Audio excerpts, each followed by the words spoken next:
Hey, folks, welcome back to the Spaniard Show. This is Talks number 452. Yo, Adrian, we did it. And what that means is last week's episode, Talks 451, I shared with you the challenge, the unofficial race that I was going to do and that I ultimately did, which is run a 5K on the hour, every hour for 12 hours, starting at 7 a.m. last Saturday, November 4th, and then going all the way until about 6:28-ish, actually, because the last 5K was my fastest 5K, which was 28 minutes and 1 second. So this episode is to give you a recap of that, from strategy and mindset to nutrition and hydration to how I felt physically and mentally. That was a huge challenge for me. It was like the biggest challenge, maybe the biggest challenge that I've ever done, is running that far in that amount of time. I never did it before. I ran a marathon back in 2006. I got 4 hours and 6 minutes. And as I was running this race, I was talking to a guy beside me, and he asked if I ever did an ultra marathon. I said, no, I did a marathon back in 2006. And he said, wow, that's almost 20 years ago. And I thought, holy smokes, it's almost 20 years. No idea that it was that long ago. So let's talk about the beginning of the race itself. So it started at 7 a.m. So the night before, I indulged in pizza and wings. When I do something long, like a really long run, the night before, I just stuff my face. And honestly, it doesn't matter if I eat something healthy or something unhealthy. It's the calories that I need, and it's the calories that fuel me the next day. So I ordered Domino's and got some delicious wings, had 2 bowls of marshmallow fruity pebbles before I went to bed. So I was nice and plump. Woke up the next morning, and honestly, I don't think I ate it. I actually had a banana and a granola bar on the way to the race, but got up about 6:15, got ready. My brother Ben ran the race with me as well. We got set up, got over there 6:40. The race started at 7 a.m. And my approach to this, I had zero idea if I was going to be able to do it. So I agreed to it. I was very nervous. In agreeing to it, it was something that was outside of my comfort zone. I train mostly 6 days a week, sometimes 7 days a week, sometimes 5. I averaged in the lead up 15 miles per week. And this is a 37-mile run. So I had no idea how I was going to hold up. So my approach to it from the beginning was slow and steady. I figured just, one foot in front of the other. It's really hard when you're doing something this big and you have the kind of not necessarily adrenaline, but the rush of starting the race. You have the rush of, people are there, people are cheering. It's awesome. It's dark, it's chilled. You're feeling pumped up and ready to go. It's difficult to restrain yourself, but from the beginning, that was my goal: slow and steady restraint. I felt really good. I ran the first, I don't know, several. I posted my times, my splits. I posted on Facebook last week after the race, but it was slow and steady. There was 6 of us ended up finishing all 12 5Ks. At any one point in the day, honestly, some of the 5Ks, there were probably 20 or 25 people running. Family, friends. My daughter Gracie ran one with me. My son Rocky ran one with me, and my wife ran 2. So there were all kinds of friends and family. One of the things in the show description of the podcast talked about the camaraderie. That was something I didn't expect. And one of the coolest parts about it is just meeting people, meeting some new people, yes, but hanging out with people, being there with people, talking, sharing an experience, a shared experience that was very difficult. That was one of the coolest things too. So throughout the race, slow and steady, 1 foot in front of the other. Don't get ahead of myself. And when you run, 2 5Ks, 3 5Ks, 4 5Ks, 6 5Ks, and you're feeling well, you're like, I got to pick it up. I got to pick it up. But then in my mind, I kept thinking you could hit a wall or you could fall off a cliff at any 5K. So it got harder to restrain myself the further into the race that we went. And in terms of fuel, food, and hydration, you might think if you ran 37 miles, you would lose 10 pounds or 5 pounds or whatever pounds. It was basically like an even line, meaning I would run a 5K and I would hydrate and eat, run a 5K, hydrate and eat. So it was basically kind of a static line or a straight line going throughout the day in terms of nutrition and in terms of hydration.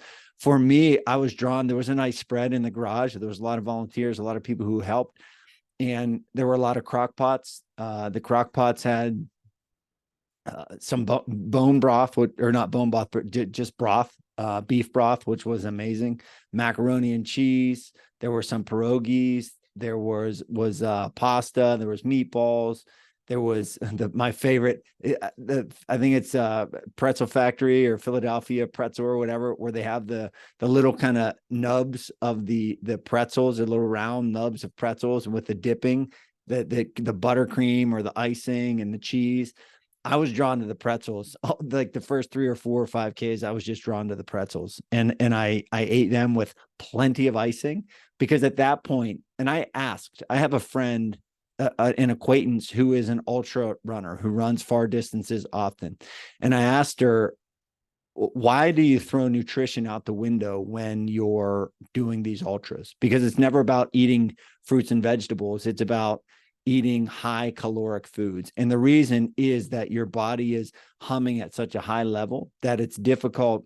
I heard another ultra runner say that you're never going to keep up with calorie intake, meaning you're expending so many calories that regardless of how hard you try, you're never going to be able to put that many calories back into you. Now, it differs depending on what distance you're running, but for this, I thought in my brain, okay, well, I'm just going to take in consistent calories throughout the day. It doesn't matter if they're high quality or low quality, because what I need is calories. So I was drawn to the pretzels. I ate a crap ton of pretzels throughout the first probably 3 or 4, 5Ks. Also throughout, I had pierogies, I had meatballs. They got pizza later on in the evening, which was amazing. For hydration, I drank a lot of water. I have Element, which is hydration, or which is electrolyte packets, it has extra sodium, potassium, magnesium in it. So pretty much, I think I had 4 or 5 packets of Element throughout the day, and then the rest would have been just water. I was dying for a Coke or a Pepsi, and all they had was Sprite. So I had 1 Sprite also throughout the day, and some candy. So as much calories or energy as I expended, I took in a lot, and I stayed at like that even keel mentality where I wasn't bloated, I wasn't starving. I was at a nice consistent pace. The weather was beautiful. I brought probably 3 bottoms and 4 or 5 tops. So that was anywhere from running tights to running shorts, Under Armour shirt, long sleeve shirt, gloves, hat. So there was a lot of packing that went into it as well. But that's the mindset. That's a little bit about the nutrition. In terms of the actual physicality of it, how I felt during the run, like I said, the first 2 or 3, I think the first 2 or 3 were just like almost nothing, to be honest, because you ran 9, 12, 15 miles, but it was over the course of 5 hours. So it goes kind of slow. We would get in, the group approximately would get in, 30-ish minute mark, plus or minus a couple minutes. And then by the time you sat down, got settled, you had 20 minutes to kind of rest and recover before you had to go back for that next 5K. So there was a rhythm that we got into. And the first 3, 4, 5, 6, at 5K number 6, I actually said out loud, I said 2 things out loud. I feel really good. And if I feel really good through the next 2, I'm going to start to pick it up for the last 4 in my brain. But then I also said, I'm well aware of the fact that I've never done this before, and I don't know what I'm heading into. So there's the awareness of knowing I've never done this, and I could hit a wall, fall off a cliff, something could tweak, I could get hurt, whatever. So I never counted on it going well, which is why the restraint was so important. So a mental thing here. Number 6, I finished with ease. I thought, this is great. In my splits, I don't have them right in front of me, but they were very close. It was like for the most part, between 29.5 and 32.5. And I did number 6, and number 7 5K was 5 times harder than number 6 5K, meaning I don't know what it was. I don't think it was a mental thing. I think it was just boom, it hit me. The sixth 5K, so mile 18 point whatever, I felt like $1,000,000. Seventh 5K, I was like, whoa, that was pretty hard. And at that point, you have 8, 9, 10, 11, 12. You have 15 more miles to go. So there was a big drop off in terms of performance after the sixth one. How it felt, the times were the same, the splits were the same. You have these like not mental, but these just shifts of flow and energy and attitude and motivation throughout that day, because it was like a 12-hour day of consistent running. So it was neat to be in that and to see it. And you would see other people hurting and then feeling better and then laughing and then being quiet. And then, everyone did their own thing, but it was really neat to be a part of that and to experience those ups and downs. Because again, I looked at this as a safe, really hard challenge, meaning I'm not climbing Mount Everest where I could die, but I am doing something that I've never done before, which is run essentially an ultra marathon. It was spread out throughout the day, but it was difficult like that. So that's a little bit about the physical and the mental aspect of it. 7 was very hard. 8, 9, 10 are kind of like, blah, you're just kind of doing it. 11, there's a little bit of a ramp up or an energy build, because that once I'm done with 11, then I have 12. So 11 and 12, 11, and then especially 12, mentally were a lot better. Performance wise, thankfully, I did not really hurt much. My left hip, like right, I don't even know what you call it. I don't think it's your hip flexor, but right on the side of my hip, it's like a muscle that gets real tight. I could feel that like seizing up every so often when I would take a step. A couple times I felt like, ooh, that was a delicate step, meaning that you felt like something could snap at any moment, but it didn't. And again, I stayed steady. It was just a neat thing, because running 5Ks every hour for 12 hours sounds like the craziest thing in the world to me. Anyway, there's people who do a lot crazier stuff than that, but to me, that sounded crazy. But then when you're doing it, you're like, oh, this is very doable. And it's so symbolic of life, in that you see things that are very hard or far off or undoable or impossible, and then you do them, and then that just opens your eyes to what else could I possibly do. And this was that type of experience for me. So then 5Ks number 11 and 12, my friend Mark came and he ran with me, which really helped me. And in the last one, I said to him, hey, I want to break 29 minutes, because my fastest was 29:22. I said, I want to break 29 minutes. And he helped me almost break 28 minutes. I got 28:01 for my last 5K. That was by far my fastest. My previous fastest was 29:22.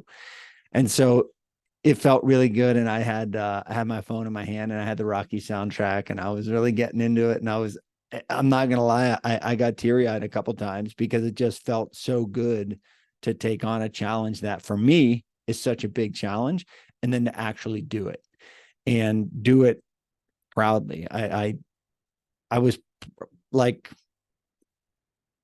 probably, I mean, there were 6 of us that finished, right? There were 6 of us that finished, and I was like midway. And so it felt good. I'll tell you what felt good. It felt good to not put pressure on myself to beat anyone or to do better than anyone. I also, at the same time, did appreciate the challenge of knowing where I stood in the pack, and then really pushing myself for me. Like it was, without sounding too whatever, that's what it was. It was just a neat challenge for myself that I'm really proud that I did. And it was safe, but it was really stinking hard. So if you're looking for something to challenge yourself, that's my advice, is find something that's safe. You're not going to die. You're not going to break a leg. You're not going to lose your house. You're not going to wreck your car, whatever. Safe, but also a big challenge. That's how it was for me. That's what this was for me, because I love running in its simplicity, that it's just one foot in front of the other. Nobody's going to knock me out. Nobody's going to break my nose. Nobody's anything. You just put one foot in front of the other, and you make a decision to keep going forward. In terms of physically how I felt afterwards. That night, my brother told me, you're going to sleep like garbage, because he had done long runs before. And I was so tired, but I absolutely slept like garbage. I hurt so much throughout the night, just sore everywhere. Woke up Sunday morning very stiff. The heel of my left foot was very stiff. My legs were sore, bending over hurt, crouching down. Anything hurt, really. Moving left, moving right. Ribs, abs were tight. But then by mid-afternoon, I was pretty good to go. My kids had a fundraiser for ice skating, and I ice skated. I did get very tired ice skating, meaning my body just felt drained. So that was definitely some fatigue. And then Monday, I had a speaking gig all day from basically 7 a.m. to 7 p.m. 6 a.m. I got home at 10 p.m. Really busy day on my feet. And then Tuesday, I resumed working out. Lifted Tuesday, ran Wednesday. I'm recording this on Friday, so I lifted Tuesday, ran Wednesday, lifted Thursday. I'll run again tomorrow, which is Saturday. So I've worked out every day since Tuesday, pretty much back to normal. Reflecting back to this whole experience, I'm really, really glad I did it. I'm really glad my friend Justin organized it. As a group, we were able to raise over $3,000 for a local organization called Love Inc., which helps local families in need in a variety of areas. That's $3,000 that was raised, which is really, really cool. And it all stemmed from one simple little crazy idea that he had. But I'm really happy that we did it. I'm proud. I'm proud of myself for committing to it and doing it, because it is not inside my box. And then I'm also excited at the things that it might have opened up for me in the future in other ultra runs that I might do. So if you're listening via the Spaniard Show, I appreciate you tuning in. A quick reminder to subscribe. I put out book summaries. I put out interviews. I put out solo sods about life and business. I would love that you subscribe. If you enjoy it, leave a review on iTunes. Also, I have 2 other podcasts for students. If you're the parent of an elementary student and or a middle high school student, and you're looking for tools to help you teach them valuable life lessons, please consider subscribing to Read with a Fighter podcast, and on YouTube. That's geared for upper elementary students, as well as Spaniard School, the student podcast. That is available on any podcast app. And that is where I talk about valuable life lessons for middle and high school students. All my books, Driven Young Reader, the Days of Spaniard series, they're available on my website. If you're listening via your podcast app, they're down below in the show description. Thanks for tuning in. I'll see you on the next one.